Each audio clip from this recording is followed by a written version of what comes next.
పూర్వం కపిల మహర్షి ఎడమ చేతితో శివలింగాన్ని పూజించడం వలన కోపగించుకున్న మహాశివుడు ఆ మహర్షిని ఆవుగా మారమని శపించారు.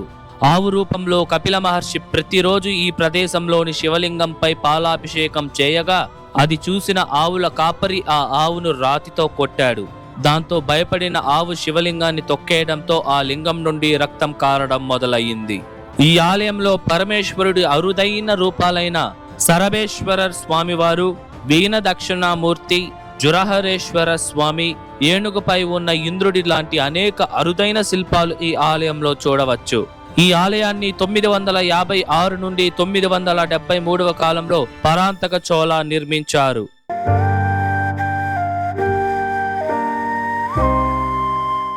హాయ్ హలో నమస్తే, వెల్కమ్ టు అవర్ ఛానల్ ఆలయ యాత్ర. ఈరోజు మనం ఒక అద్భుతమైన మరియు పురాతనమైన శివాలయాన్ని అయితే దర్శించబోతున్నాము. ఇంత ఏంది ఆలయం అంటే శ్రీ ధేనుపురీశ్వర స్వామి వారి ఆలయం. ఈ ఆలయం తమిళనాడు రాష్ట్రంలోని చెంగల్పట్టు జిల్లాలో ఉన్న మందంబాకం అనే ఒక ప్రాంతంలో అయితే ఉంటుందన్నమాట. మనకి చెన్నై సెంట్రల్ రైల్వే స్టేషన్ నుండి 30 కిలోమీటర్ల దూరంలో, చెంగల్పట్టు రైల్వే స్టేషన్ నుండి 30 కిలోమీటర్ల దూరంలో ఈ ఆలయం ఉంటుంది.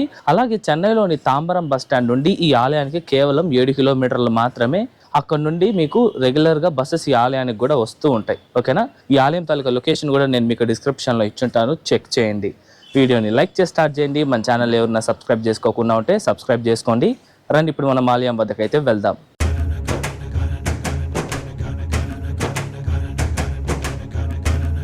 ముందుగా ఈ ఆలయం యొక్క టైమింగ్స్ విషయానికి వస్తే, ఈ ఆలయం ప్రతిరోజు ఉదయం 6 నుండి మధ్యాహ్నం 12 గంటల వరకు, తిరిగి సాయంత్రం 5:30 నుండి రాత్రి 8:30 వరకు భక్తులకి అందుబాటులో ఉంటుంది. ఇప్పుడు రండి మనం ఈ ఆలయం లోపలికి వెళ్లి ఈ ఆలయం యొక్క పూర్తి స్థల పురాణం తెలుసుకుందాం.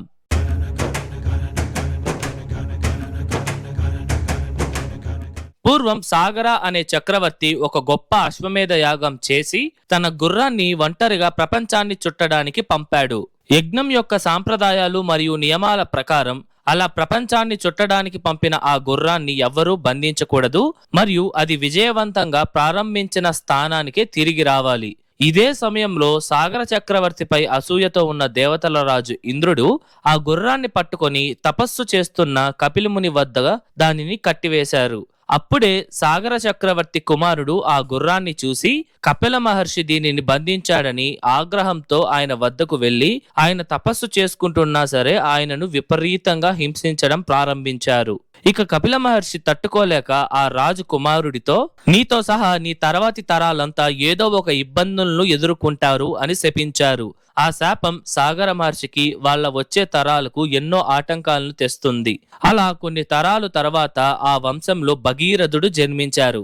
అప్పుడు ఆయన తన పూర్వీకులందరినీ మరియు తదుపరి తరాలను ఆ శాపం నుండి ఎలా విముక్తి కలిగించాలి అని వశిష్ఠ మహర్షిని అడగగా ఆయన భగీరథుడితో గంగా నీళ్లను భూమి మీదకు తీసుకొని వచ్చేలా పరమశివుడికి పూజించమని ఆదేశించారు. ఆ మహర్షి సలహా మేరకు భగీరథుడు శివునికి పూజలు చేసి గంగా నీటిని భూమిపైకి రప్పించి తన పూర్వీకులను, తనను, తన తర్వాతి తరాలను ఆ శాపం నుండి విముక్తి కలిగించారు. ఇది జరిగిన కొంతకాలం తర్వాత కపిల మహర్షికి ఇంద్రుడు చేసిన తప్పుకు సాగర వంశాన్ని శపించానే అని చింతించారు. అప్పుడు తను చేసిన తప్పును ప్రాయశ్చిత్తం చేసుకోవడానికి మరియు మోక్షాన్ని పొందడానికి కపిల మహర్షి శివుణ్ణి పూజించడం ప్రారంభించారు. కపిల మహర్షి తన ఎడమ చేతితో శివలింగాన్ని పట్టుకొని కుడి చేతితో పుష్పాలను అర్పించారు.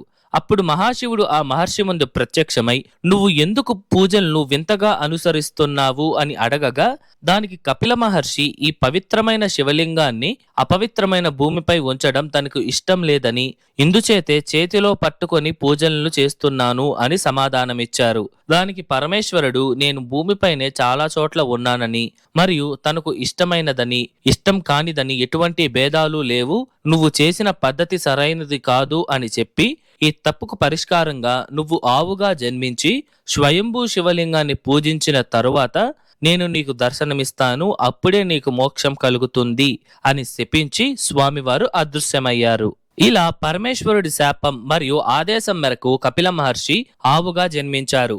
ఈ మహర్షి ఆవు రూపంలో ప్రతిరోజు ఈ ప్రదేశం వద్ద ఉన్న ఆ స్వయంభూ శివలింగంపై పాలు పోస్తూ స్వామివారిని ఆరాధించేవారు. ఇలా ప్రతిరోజు జరిగేసరికి ఆ ఆవుల కాపరికి అనుమానం వేసి ఆవు వెనకాలే వెళ్ళగా ఆవు పాలు పోస్తున్న సంఘటనను చూసి ఆ కాపరికి కోపం వేసి దాని పైకి రాయిని విసిరారు. అయినప్పటికీ ఆవు అయితే కదల్లేదు. ఇక లాభం లేదని నేరుగా ఆవు పొదుగుపైనే కొట్టాడు. ఆ నొప్పికి విలవిలలాడిన ఆవు తన వెనక కాలుతో ఆ స్వయంభూ శివలింగానికి కొంచెం వేగంగా తగిలింది. దాంతో ఆ లింగం నుండి రక్తం కారడం మొదలైంది. దీన్ని చూసిన ఆవుల కాపరి కళ్ళు తిరిగి పారిపోయాడు. అప్పుడు పరమేశ్వరుడు ఆవు రూపంలో ఉన్న కపిల మహర్షికి ముందు ప్రత్యక్షమై నీ పూజకు మెచ్చాను అని చెప్పి ఆ శాపం నుండి విముక్తి కలిగించారు మరియు మోక్షాన్ని కూడా ప్రసాదించారు. ఆ శివలింగంపై రక్తం కారడం చూసిన గ్రామస్తులు ఈ ప్రదేశాన్ని పరిపాలించిన చోళరాజు వద్దకు వెళ్లి ఆ లింగం గురించి వివరించారు. అప్పుడు ఆ రాజు ఈ ప్రదేశానికి సందర్శించి స్వామివారిని పూజించి ఆలయాన్నైతే నిర్మించారు. అలాగే దేవతల రాజైన ఇంద్రుణ్ణి అగస్త్య మహర్షి శపించడంతో ఇంద్రుడు ఈ ప్రాంతానికి వచ్చి ఈ స్వయంభూ శివలింగాన్ని పూజించి ఆ శాపం నుండి విముక్తి పొందారు. ఇప్పుడు మనం స్వామివారిని దర్శించుకుందాం రండి. ఈ ఆలయంలో మహాశివుడు స్వయంభుగా లింగం రూపంలో వెలిశారు. ఇక్కడ స్వామివారిని ధేనుపురీశ్వరర్గా పూజిస్తారు. ధేనువు అంటే ఆవు అని అర్థం. ఆవు రూపంలో ఈ ఈశ్వరుణ్ణి పూజించినందువలన స్వామివారిని ధేనుపురీశ్వరర్ అని పేరు వచ్చింది. అలాగే చోళరాజుల కాలంలో స్వామివారిని సిత్తేరి ఆలుదయ నాయనార్ అని పిలిచేవారు. ఈ శివలింగం 8 లేదా 9 అంగుళాల ఎత్తు మరియు 3 నుంచి 4 అంగుళాల వెడల్పుతో చాలా చిన్నదిగా ఉంటుంది. ఈ లింగంపై ఆవు తన కాళ్ళతో తొక్కిన గుర్తును కూడా మనం ఇప్పటికీ చూడవచ్చు. ఈ ఆలయంలో పార్వతీదేవి అమ్మవారికి కూడా ప్రత్యేక మందిరం ఉంది. ఇక్కడ అమ్మవారిని ధేనుకాంబాలుగా పూజిస్తారు. అమ్మవారు నిలబడి ఉన్న భంగిమలో 4 చేతులతో బ్రహ్మాండంగా దర్శనమిస్తారు. ఈ ఆలయంలో వినాయకుడికి మరియు సుబ్రహ్మణ్య స్వామి వారికి ప్రత్యేక మందిరం ఉంది.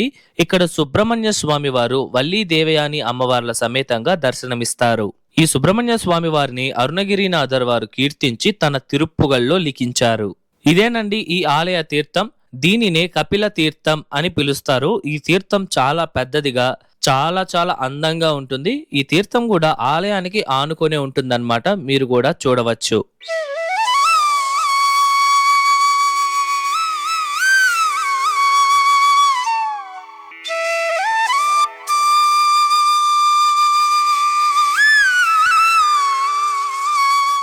ఇప్పుడు మనం ఈ ఆలయం యొక్క పూర్తి నిర్మాణ చరిత్రను తెలుసుకుందాం.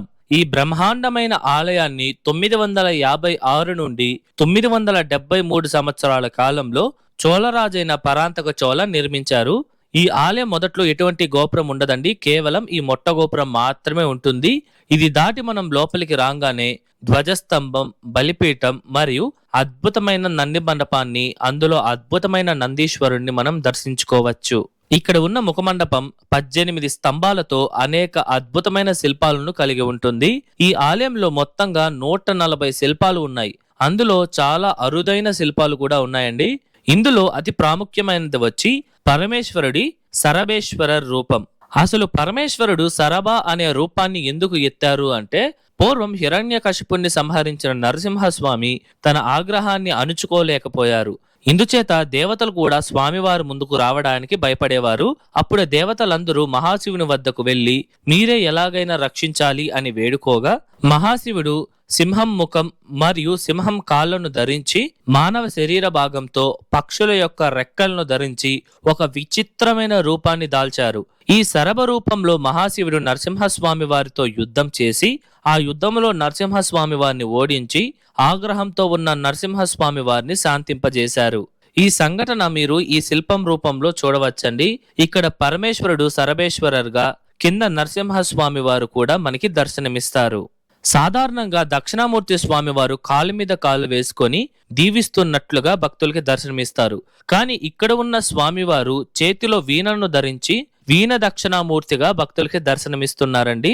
అలాగే పరమేశ్వరుడి రూపాలలో చాలా అరుదైన రూపం ఈ జురహరేశ్వర స్వామి వారి రూపం. ఈ రూపంలో మహాశివుడు 3 తలలు మరియు 3 కాళ్ళు కలిగి ఉంటారు. ఈ రూపం గురించి పూర్తిగా వివరిస్తూ మన ఛానల్లో జురహరేశ్వర స్వామి వారి ఆలయం వీడియో ఉంది. ఆ వీడియో తాలూకు లింక్ కూడా నేను మీకు డిస్క్రిప్షన్ లో ఇచ్చుంటాను, చెక్ చేయండి.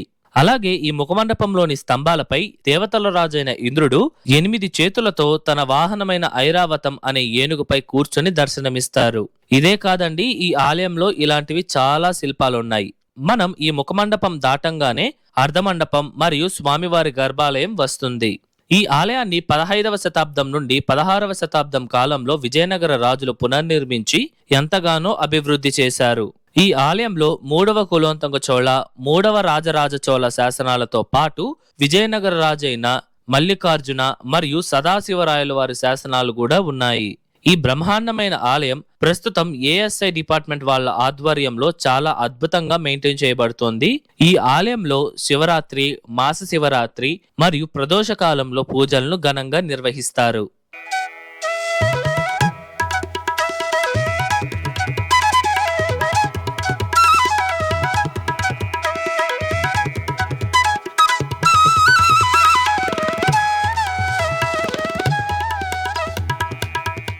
ఇదండి వాళ్ళ వీడియో ఎలా ఉంది, నచ్చిందా? ఐ హోప్ ఈ ఆలయం తాలూకా పూర్తి చరిత్ర మీకు అర్థమయ్యేలా చెప్పాను అనుకుంటున్నాను. మీకు ఎటువంటి డౌట్స్ ఉన్నా సరే మర్చిపోకుండా కామెంట్స్లో తెలియజేయండి, నేను మీకు పక్కా రిప్లై ఇస్తాను. అలాగే ఈ వీడియోకి ముందు మన ఛానల్లో షోలింగర్లోని యోగ నరసింహస్వామి వారి ఆలయం, అలాగే కాంచీపురంలోని సంజీవరాయర్ స్వామి వారి ఆలయాన్ని అయితే దర్శించాము. ఈ వీడియోస్ ఎవరైనా చూడకపోయింటే వాటి లింక్స్ నేను మీకు డిస్క్రిప్షన్లో ఇచ్చుంటాను, చెక్ చేయండి. ఈ వీడియో ఎలా ఉంది, నచ్చిందా? నచ్చితే లైక్ చేయండి, మీ ఫ్రెండ్స్ అండ్ ఫ్యామిలీస్కి షేర్ చేయండి, అండ్ దయచేసి మన ఛానల్ని సబ్స్క్రైబ్ చేసుకోండి. మరొక అద్భుతమైన ఆలయం వీడియోతో మీ ముందరకు వస్తా. అంతవరకు మీ శివవరప్రసాద్ సైనింగ్ ఆఫ్.